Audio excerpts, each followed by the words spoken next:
dating that we assign to all megalithic sites, I think, has to be re-examined in context of Göbekli Tepe, because Göbekli Tepe is pristine. In 1994, Klaus Schmidt pulled 20-ton stones from Turkish dirt that literally shouldn't exist. These pillars, etched with beasts, are 12,000 years old. But here is the thing, we missed the real secret for decades. It wasn't just a temple, it was a massive, sky-coded network called Taş Tepeler. And get this, they buried it alive. 2025 findings prove it was a deliberate reset. This one just has to be my favorite. It's a leopard hunting one of those wild boars. Does this mean that the first cities were actually a kill switch? Let's dive in. Hilltop shock. To really understand why everyone is losing their minds over this, we have to go back to 1994. Picture a German archaeologist named Klaus Schmidt standing on a dusty hill in southeastern Turkey. Local farmers had seen some limestone peeking through the dirt for years, but back in 1963, a survey team basically ignored it, thinking it was just a medieval cemetery. Schmidt, however, had a hunch, and when he started digging, he didn't find graves. He found the top of a massive T-shaped limestone pillar.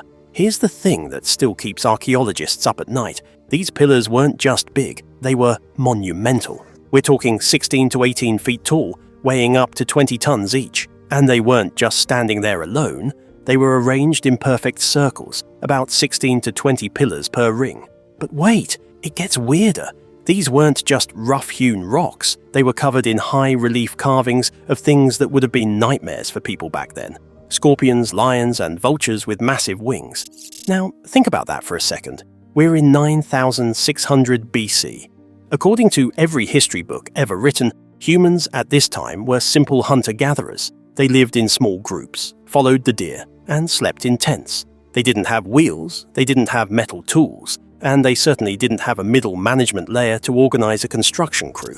Yet, someone coordinated at least 500 people to drag these 20-ton quartzite blocks from a local quarry and set them upright with millimeter precision. It's absolutely mind-blowing. Schmidt spent the next 20 years, right up until 2014, realizing that this wasn't a village. There were no hearths, no trash heaps, and no roofs. It was purely ritual. It was a cathedral on a hill, built by people who hadn't even figured out how to grow wheat yet. But even after it became a UNESCO site in 2018, we only knew about a tiny fraction of it. Actually, as of 2025, we've realized we were barely scratching the surface. New ground-penetrating radar has confirmed that about 90% of the site is still underground. There are at least 20 of these massive enclosures, and archaeologists are currently scrambling to reinforce Enclosure C, which is turning out to be one of the most complex units ever seen. And get this, in late 2024 and early 2025, they found a life-sized human statue, a man with a beard and ribs clearly visible, embedded right into a wall. It looks like he's watching the pillars. Think about the sheer amount of work involved. We're talking about moving 500 cubic meters of stone for a single ring using nothing but flint and grit. Could nomads really drag 20 tons across a landscape without beasts of burden? The technical truth is that these primitives were out-engineering us before we even had an engineering word. They had organized labor, specialized artists, and a deep understanding of geometry long before the first pyramid was even a thought. But here's the most unsettling part. As they dig deeper into these new 2025 units, they're finding that Göbekli Tepe wasn't just a one-off miracle. The more we look, the more we realize this wasn't just a hilltop sanctuary. It was part of something much, much bigger. Göbekli wasn't alone. It was actually just the starting point of a massive, coordinated mega-web of sites that stretched across the entire region. But what if Göbekli Tepe wasn't just a lone miracle standing against the desert sands? Could these primitive builders have secretly mapped out an entire 50-kilometer empire right under our feet? Were they working together on something even bigger than a single temple? Taş Tepeler Web. So, for the longest time, we thought Göbekli Tepe was this weird, isolated miracle, a lone temple sitting in the middle of nowhere, built by people who shouldn't have known how to build it. But here is the thing, that story is completely wrong. In 2019, the Turkish government launched the Taş Tepeler project, led by experts like Lee Clare and Okay Akyol, and they realized that Göbekli wasn't a solo act. It was actually the heart of a massive 50-kilometer ritual landscape. We're talking about a network of at least 12 different sites, all built during the same era, scattered across the Urfa plain, like a prehistoric grid. Now, here is where it gets interesting. Just 40 kilometers away is a place called Karahan Tepe, and if you think the animal carvings at Göbekli were intense, Karahan is on a whole different level. Archaeologists found an actual amphitheater carved directly into the bedrock. But wait, it gets weirder. Inside one of the chambers, they found 11 giant stone phalluses protruding from the floor, and at the end of the room, there is a human head carved into the wall with a snake-like body. It looks less like a temple and more like a set from an Indiana Jones movie. The level of planning required to carve an entire room out of living rock with a specific flow for water or ritual fluids proves these people weren't just nomads passing through.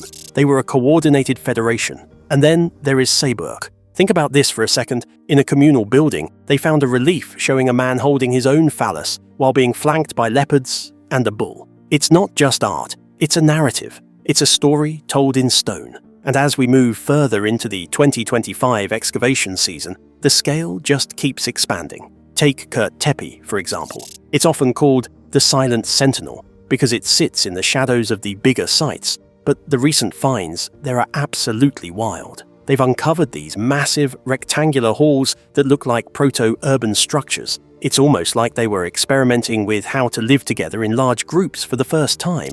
But get this, we're finding that they were actually recycling their own history. Just like that 2025 find I mentioned earlier, where a human statue was found embedded inside a wall between two buildings, we're seeing this everywhere. They would take statues from older phases, maybe their own ancestors or old gods, and literally build them into the walls of new structures. It's like they wanted the past to literally hold up the present. It makes you wonder, were these 12 sites just a coincidence? Or were they one single massive civilization working together? When you look at the maps and see how perfectly spaced these hills are across the landscape, it's hard to believe it wasn't a single unified plan. We used to think the first federation or organized government started in Sumer or Egypt thousands of years later, but the uncomfortable truth is that this lost network predates them by 5 millennia. These people had a shared religion, shared architecture, and a shared obsession with the human form. At Sefer Tepe, they're finding reliefs that mirror exactly what we see at Göbekli, meaning the blueprints were being passed around across 50 kilometers of rugged terrain. Think about that for a second. How do you maintain that kind of consistency without a central authority? It suggests a level of social complexity that we just aren't ready to accept. But as much as the scale is shocking, there is something even more mysterious about how this network was laid out. It wasn't just about where the water was or where the animals lived. When you line up the sites on a map, you realize they were looking up. It seems this entire grid wasn't just built for the Earth, it was coded from the stars. If these sites were part of a massive pre-planned grid, who provided the blueprints? Was it a king, a priest, or something written in the stars themselves? Wait until you see how these stones align perfectly with the cosmos and the terrifying warning they left behind. Sky code cracked. Think about this for a second. If you were a hunter-gatherer living 12,000 years ago, what would you spend your time looking at? Probably the grass for tracks or the horizon for rain. But the people who built the Taş Tepeler network were doing something much more sophisticated. They were looking straight up. For a long time, historians thought these pillars were just random tribal totems, but here is the thing. They are actually a massive, stone-coded astronomical computer. When researchers started mapping the site, they realized the central pillars in enclosures B, C, and D weren't just pointed in a general direction. They were precisely aligned with the stars. Now, here is where it gets interesting. Because of the way the Earth wobbles on its axis, the stars shift their position over thousands of years. But when you wind back the cosmic clock to roughly 10,950 BC, the alignments click into place perfectly. These massive enclosures were tracking the horizon for specific stars like Deneb in the Cygnus constellation and Vega. It wasn't just a rough guess either. We are talking about a level of precision that is entirely baffling for people who supposedly hadn't invented the wheel. The Mediterranean Archaeoastronomy Association actually verified that these alignments were accurate to within plus or minus 250 years, which is essentially a bullseye in archaeological terms. But wait, it gets even crazier. You might have heard of the Vulture Stone, also known as Pillar 43. It is probably the most famous piece of rock in the world right now, and for good reason. On this one pillar, there are carvings of animals and strange symbols that look like handbags or baskets. In 2015, a researcher named Martin Sweatman proposed a theory that sounded like science fiction at the time, but it has since gained massive traction. He argued that the Vulture Stone is actually a date stamp for a global catastrophe. Think about that for a second. Those 12 plumes or symbols carved into the stone, they likely represent 12 major meteor or comet events that triggered the Younger Dryas impact, a period where the world suddenly plummeted back into an ice age. It looks like these people weren't just worshipping the sky, they were terrified of it. They were building a permanent record of a disaster that wiped out their world. And as we move into the 2025 and 2026 excavation seasons, the geophysics teams are finding something that proves this wasn't just an isolated obsession. They've been using new 3D grid technology to scan the entire 50-kilometer network, and the symmetry is just unreal. The same sky code used at Göbekli is showing up at sites like Karahan Tepe and Sifar Tepe.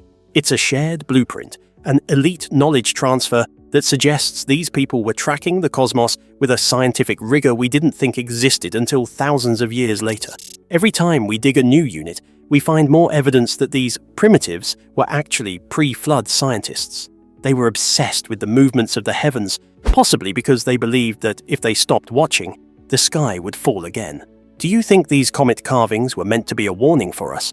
Or were they just a way for them to process their own doomsday? It's an uncomfortable truth to swallow, but it seems we've been underestimating ancient intelligence for a very long time. Here is the thing that really haunts me, though. If you spend 1,500 years perfecting a star map and building these massive, beautiful stone computers to track the universe, why would you suddenly stop?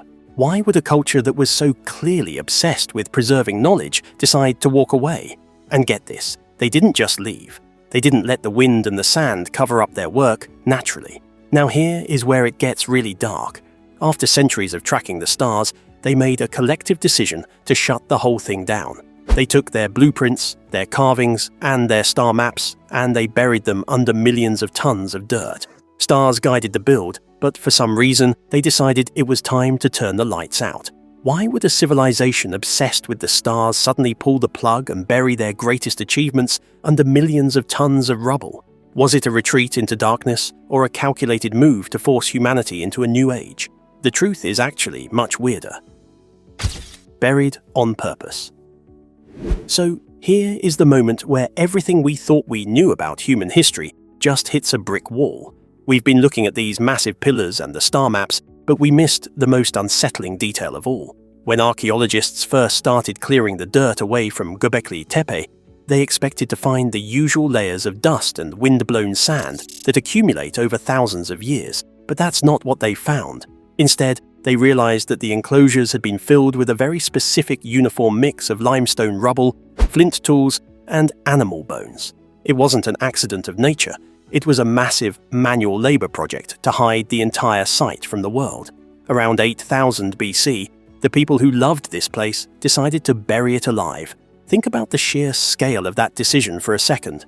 We're talking about moving between 200 and 500 cubic meters of fill for every single enclosure. That's hundreds of tons of rock and dirt poured over their masterpieces until the pillars were completely out of sight. Why on earth would you do that? Now, here is where it gets interesting and honestly a little bit dark. While they were filling in these temples, they were also leaving behind clues about a massive skull cult. Archaeologists have found fragments of human crania that were modified with deep grooves and drill holes. Some experts think these skulls were once plastered or hung as relics. It's like they were having one final, intense ritual before they sealed the doors forever. Lee Clare, one of the lead archaeologists at the site, has pointed out that this wasn't just a quick dump and run, it was done in intentional backfill phases, and the timing of this burial is the key to the whole mystery. Right around the time they were covering up the pillars, something else was happening just a few miles away. The local wild rye and wheat were being domesticated for the very first time. Literally, the birth of farming was happening in the shadow of these buried temples. This leads us to a truth that is actually pretty uncomfortable to think about. It seems that for humanity to move forward into the Neolithic era, to become farmers and build cities, they had to decommission their old world. Think about that for a second. Would you bury your gods just so you could have bread? It sounds like a crazy trade-off, but it looks like that's exactly what happened. They were trading the nomadic, star-worshipping life of their ancestors for the stability of a farm. They had to kill the old cults to make room for the new society. It was a ritual reset that birthed the world we live in today. But wait, it gets weirder. Even though they buried it, they didn't forget where it was. They left it there, a silent time capsule, for nearly 10,000 years. Now, naturally, when you have a secret this big, you're going to get conspiracies. There's been a lot of talk lately about dig slowdowns and mismanagement at the site. Some people claim the government is trying to hide the real truth about what's under the hill. But the reality is that 90% of the network is still underground, simply because of how massive it is. Every time we peel back a layer, we find more of these modified skulls and more evidence of a society that was self-destructing its own culture for the sake of progress. It's a level of social engineering that we just aren't used to seeing in the primitive past. We're starting to see that history isn't just a slow climb upward, it's a series of deliberate choices. The people of Taş Tepeler didn't lose their knowledge, they chose to hide it. They walled off their statues and filled in their amphitheaters because they knew that as long as those temples stood, people would never stay in the valleys to plant crops. They forced themselves to evolve. It's a story of a society that planned its own end to ensure its survival. This great reset launched history as we know it, and it forever changed the trajectory of the human race. But even though they tried to bury the past, the stones are finally starting to speak again. So here we are, 12,000 years later, standing on the same hills, finally peeling back the dirt. The story of Göbekli Tepe isn't just about old rocks, it's a mirror for our own civilization. It's the story of an intentional choice to leave the wild behind and build a structured, predictable world, no matter the cost. With 90% of the site still hiding in the dark, we have to ask, what else did our ancestors decide we weren't ready to know? As the 2026 digs continue to rewrite the textbooks, one thing is certain.